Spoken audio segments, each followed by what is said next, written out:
So with the Triple Crown, we knew that these 3 locations were phenomenal static signs. Since the day we built them 10 years ago, never unsold, not one day. Well, you know, we are known for attention to detail.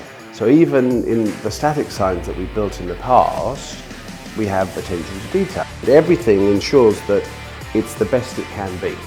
So if you're going to upgrade your business to be the best digital, you have to do the same.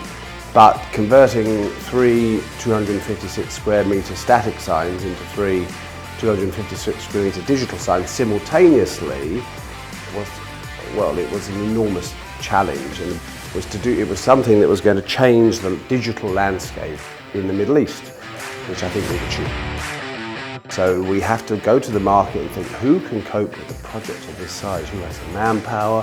Who has the facilities? Who has the ability to adapt? The flexibility that Blue Rhine offered, the ability to adapt to our changing needs with a smile on their face, makes a big difference. Your willingness to trust my word means a great deal. And so that means that you understand that we're trying to create a partnership.